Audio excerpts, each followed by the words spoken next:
Hello friends, welcome to this lecture on the partnership accounting from winningnotes.com. We are sure you would have been liking the other lectures also.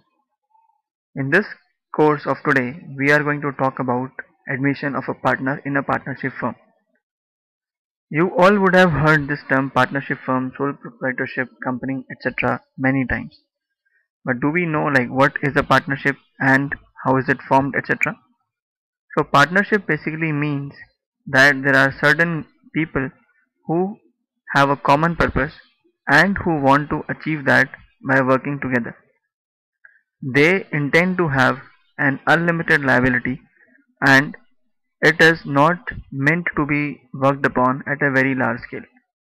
So whereas a sole proprietor is the single person who does the business, in case of partnership there are two or more people who do the partnership business, and the maximum limit for the partners is different as per two different acts. We will talk about that little later on.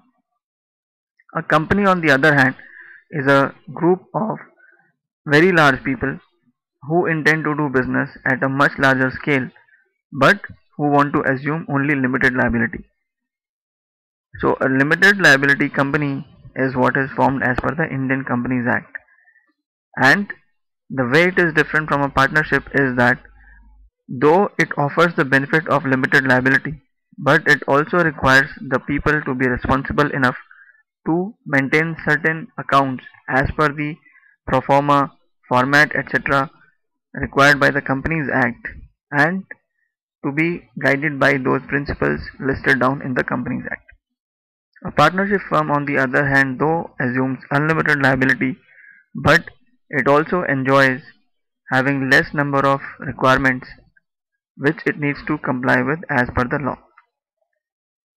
Let us today talk about the admission of a partner. So we are talking about a partnership firm which is already in existence and has thus been carrying on its usual business. अगर ऐसी partnership firm में कोई नया partner admit होता है, then why he or she would be admitted? A new partner is generally admitted in the partnership firm to add to the technical, financial or goodwill strength of the firm. Technical means that the person is technically sound or possesses some such skills or certifications, etc., which can help the partnership firm in getting more business or becoming more profitable. A partner can also be admitted to provide financial strength, which means he brings in a substantial amount of capital which the firm requires for it to expand further. Or the partner can be such that he has got a good rapport with the society, or he has got good networks and contacts, and he can utilize those contacts to the benefit of the partnership firm. Now, admission of a partner is one of the modes of reconstituting the firm. Whenever a new partner is admitted to a partnership firm, then he or she is admitted only with the consent of all the existing partners. Why so? Because once a new partner is admitted, it is meant that the old partnership firm gets reconstituted with the new partner also as part of it. So the existing partnership comes to an end and the new partnership comes into effect.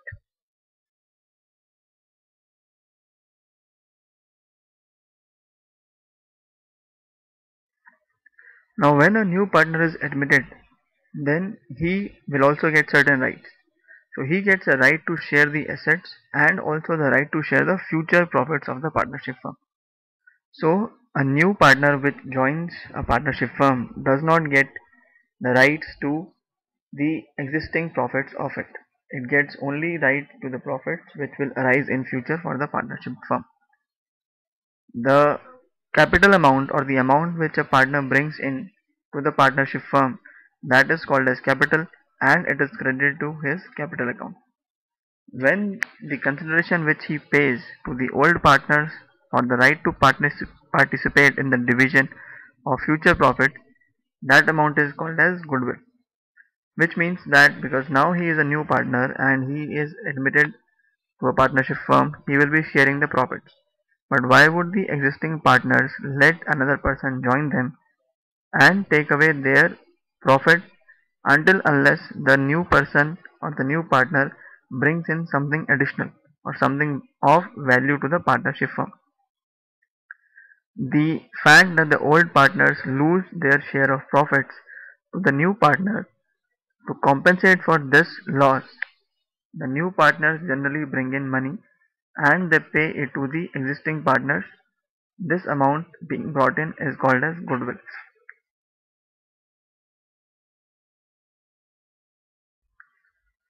When a new partner is admitted to the partnership firm, it requires certain adjustments to be made in the accounts of the partnership firm. For example, you need to record the capital of the new partner, you need to calculate the new profit sharing ratio as well as the sacrificing ratio. There has to be revaluation of the assets and liabilities, transfer of undistributed profit or loss, transfer of accumulated reserves, and the treatment of goodwill. So if you really see the point 1 and point 6, they happen because the new partner brings in money for a share in the assets of the company. So he brings in a capital and he brings in money to share in the future profits of the business. For that he brings in goodwill. Sacrificing ratio means the ratio in which the old partners lose in their profit sharing ratio. Now revaluation of assets, liabilities, or the distribution of shares in the reserve etc. arises to clear off the existing balance sheet. To avoid any confusion and to make a fresh start of the partnership firm with the newly admitted partner, the previous assets and liabilities or the reserves etc. are redistributed amongst the partners or amongst the existing partners so that the new partner can start afresh.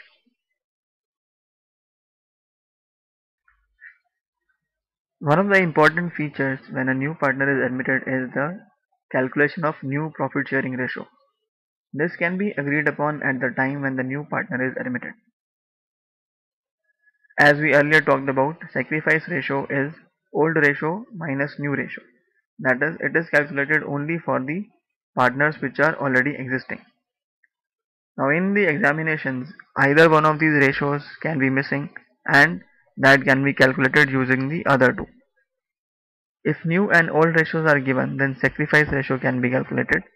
If new ratio is not given, then the sacrifice is assumed to be in the same ratio as the old ratio. So this point should be kept in mind that in case no new ratio is provided and no sacrifice ratio is given, then you can assume the sacrifice ratio to be same as the ratio in which the partners were sharing their earlier profits and losses.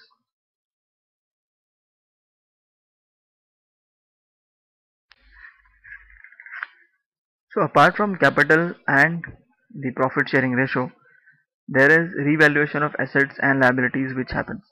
We have earlier talked about the same, and for this purpose a revaluation account is opened. A revaluation account is credited with all the incomes and gains and it is debted with all the losses and expenses which arise due to revaluation. Balance in the same is transferred to the old partners in the old profit sharing ratio. Any reserves or undistributed profits and losses as on the date of admission of the new partner, they must be transferred to the old partners accounts in the old profit sharing ratio.